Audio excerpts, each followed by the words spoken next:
Hassel here, co-host of the Nerdy Man Room Show. And we proudly present to you Man Room Shorts. Your discretion is advised. You were more of the expert on these, Hassel. I'm going to turn it over to you and let you start walking us through it. And the first thing we were going to talk about is what some of the top franchises and stuff. Ooh, man, it's this is my meat and potatoes right here. And I actually done my research for once. I done a little. I didn't just go with favorites like I wanted to. I actually did my old research here, and starting off at number 10, Child's Play, 155 million.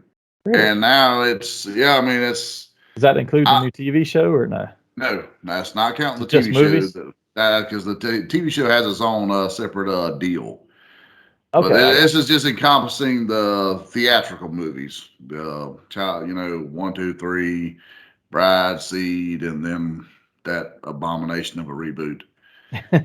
So, So but we are going to talk about reboots later too. So yes. But that's 155 million. Moving on to number 9. Now I got them all out of order here. I was listing and went back and done the research. Surprisingly, Friday the 13th was at number 9. I would have thought it had made, I'd but have, I'd have the thought it was movies dropped top in the five. 80s. So I honestly, you got to take inflation into account now. So your numbers are before inflation accounting. Yes. Okay. Yeah, these are what they have drawn How much is worldwide. it? How much is it right now? $468 million. Oh, while you talk us through it, I'm gonna see if I can figure out what the inflation calculator would make that. Yeah, that's like some of these older movies or older franchises. I'm sure will be far more, higher up than what it. Yeah, which means like $82 million, $82.6 million was Jason versus Freddy. So that tells you right there. 'Cause, that came out 20 years ago at this point, and it drew $82 million. So where Friday the 13th 4 or 5 would open and make $3 or $4 million, and it only took $1 million to make. It was considered very popular, but they made their movies back on the back end of DVD sales or VHS sales and rentals and whatnot at that So point. that would inflate close to 10 million. Yeah, so okay. We'll go to number 7. Or no, I'm sorry, 8. Insidious franchise. Seriously? But the Insidious franchise has got some balls here. They're at 540 million, and they actually have a new movie coming out. In fact, that drops on. Okay, I don't have a drop date. I thought I did, but the trailer did just release, and it was pretty badass. The guy from the first 2, he is directing them. From the guy that plays the brother in Aquaman and the Conjuring movies, he's going to Oh direct yeah. it. And him and some of the characters from it's supposed to take place 10 years after the second one. But yeah, they got $540 million. I was pretty impressed with that. Um, Moving on to number Yeah, 7. I don't see a date for it either. I was looking at that while you were talking through it. I, So I, I thought I had it, but the last one that's got a date is the one that was a 2018 film. So number 7 is one of my favorites, Nightmare on Elm Street. 540 million as well. They were kind of tied between them and Insidious, and I selfishly put them as 7 over Insidious because, that's my boy. I got him tattooed on my leg, so I had no choice but to do so. But Freddie, like I said, he's 540 million, and then again, 82.6 million of that was in the Versus movie. Um, we'll move on to 6, Scream franchise, which also has a movie dropping this Friday. yeah. Yeah, Which I was other? going to mention that when we got to reboots because I completely glossed that over last week when we were doing our stuff. But they have a reboot.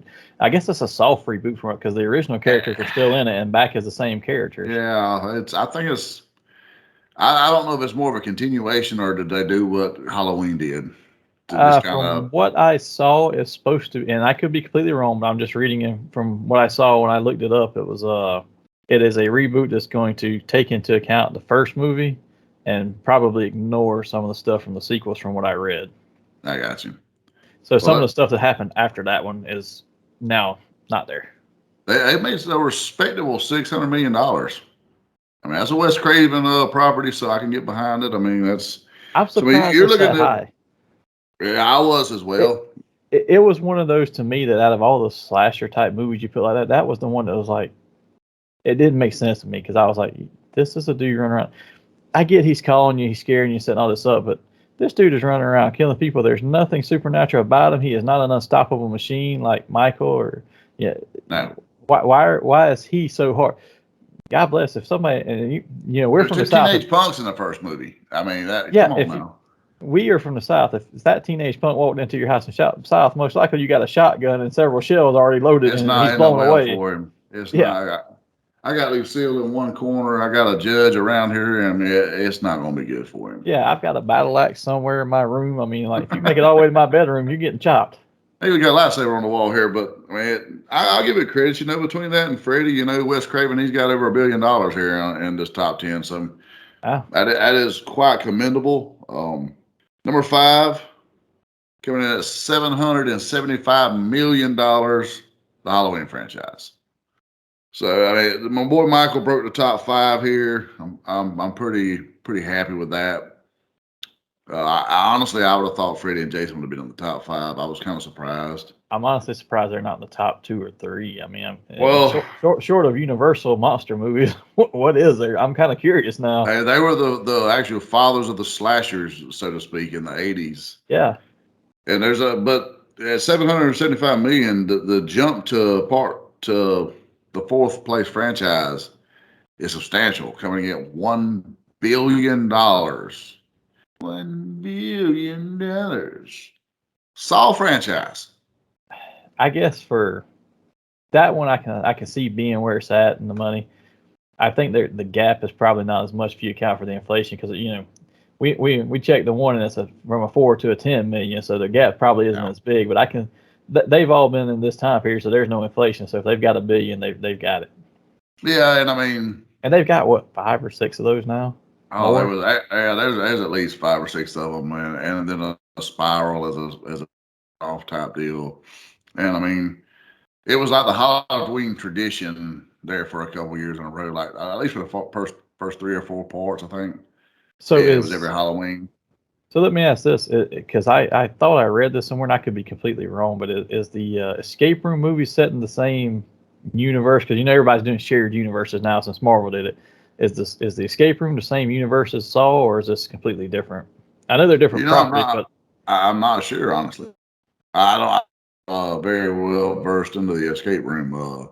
I'm not either, but I thought I read that they were supposed to be in the same universe, but maybe I'm completely wrong. So don't quote me. I can see as how somebody that was, there with Jigsaw might have spun off and done their own thing. But I mean, let's face it, after part 3, I think every one of them was someone that was, a part of Jigsaw was doing all the doo-doos. But coming in at number 3 with a 1.65 billion, the Alien franchise. Okay, see, I can see that. My only thing about that is I almost consider that more of a sci-fi than a horror one. I know They're it has classified scares, horror. Well, I mean, these aren't the Predator movie, Alien versus Predator. These are just the Aliens 1, 2, 3. What was it? Resurrection. Yeah, And then I can see where you could, Prometheus and all that. and that's one of those things where a lot of these things fit into more than one category. I can see where they fall in that. I just always considered them more sci-fi, just like if somebody says Terminator to you, that's sci-fi to me. And I've heard people say that's a horror movie. I'm like, not to me, but yeah. When I was doing my research, there were a few lists I seen here. They were like Terminator was squeezed in there. Yeah. But I mean, let's be honest. First one, you might get say, okay, that's kind of horror movie, especially back in the 80s. When it comes to part 2, it's just pure action movie, and the Terminator is an action hero in the movie. Yeah, it becomes action and full on sci-fi to me at that point. Which Alien's a sci-fi too, and I guess a sci-fi horror. But I just wasn't thinking of it being in the top ones. But yeah, now that you say it's in there, well, yeah, I completely get it. I see why that's in there, but I wouldn't have thought that. Well, you're going to be really shocked with number 2. 1.7, 1.75 billion for It Chapter 1 and 2. That, which, I mean, It Chapter 1 smashed $700 million in itself.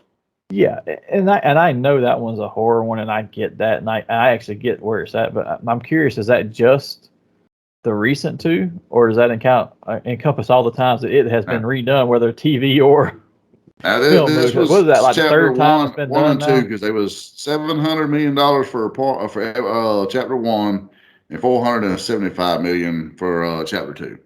Which I mean that's substantial. Still close to $500 million. You know, even for chapter two, even with the fall off. When did And it chapter just two come out? chapter two did 2 years ago, just before the pandemic. I think.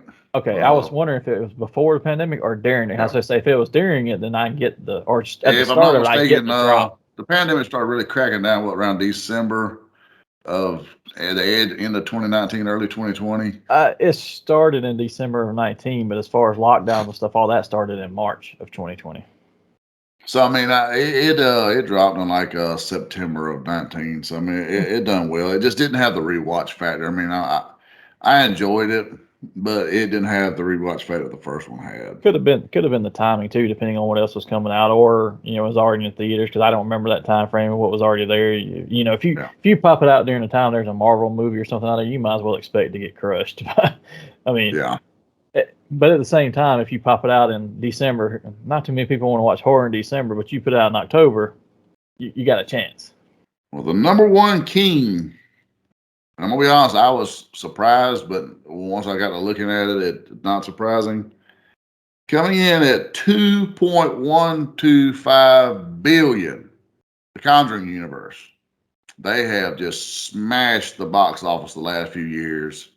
Which I mean, they're really great and well done movies. I mean, they'll creep you the hell out though. The last one Yeah, probably had the least amount of demonic force in it. It wound up being a witch at the end or a Satanist, I guess. And dude, there was parts of that movie that creeped me the hell out more than any of the oh others. yeah, I don't watch any of those, man. I can't. But so I'm surprised you didn't hear, or that we didn't hear Amityville in there. Um, and I'm sure that I'm wrong on this, but for some reason I thought it was the same universe as The Conjuring, but it's not, is it? Actually, it is. The Warrens did do some work inside of the Amityville house during the original Amityville slaying. So is those movies included in there too, or are they No, considered they're separate not in that included number? in there. I'm sure Hmm. that we're going to get a chapter of The Conjuring that deals with that right there. But I want to, if I'm not mistaken, the last one, The Devil Made Me Do It, it took place right after that because it seems like at the very beginning there's like a little throwaway scene that touches Yeah, on them dealing with the Amityville dealings. that may be. I remember that particular film. I mean, obviously I didn't watch it because I don't watch any of those. They are a little bit too realistic in some of the stuff to me. And I say realistic in meaning that not that I necessarily think that everything that happens in the movie is real, but they try to make it too set in the real world and this stuff happened for me to say I feel comfortable watching that. Well, there's a whole, regardless of how spiritual you are, level of arguability of based on the true story. They Yeah, do put that in there.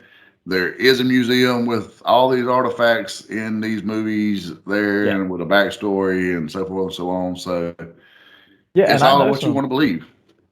I know a couple of folks who have been to that museum, and I'll tell you after talking to them, they're like, dude, it's the museum when you're in there is like, okay, it's just whatever, but so like when you leave there, you feel creepy for like weeks afterwards, like something's just watching you or following you around. So it's like it's the weirdest feeling. And I'm talking to I've met about three, maybe four people who have been there, and talked to them all separately when talking about it, just because they're not necessarily friends with each other. They might know each other, some of them, and some of them don't. But just talking to them all separately, and they all tell you the same thing. I'm like, that's kind of weird. Yeah. Yeah. And don't get me wrong, the mind's a powerful thing. You can kind of work yourself up into some Yeah, things, but for weeks at a time, I mean, and I'll be honest, dude, that last movie, there was just a particular scene in it where like it was, this old preacher, he was talking to him, and something he said, it just, for whatever reason, it like hung in the back of my head. And a couple times, just like randomly, I'd wake up at a weird hour in the middle of the night, and that part would be in my mind for some reason. And it was like, holy yeah. shit, that's creepy as hell. Yeah, But I can see that. so I mean, and over $2 billion. They're doing something right.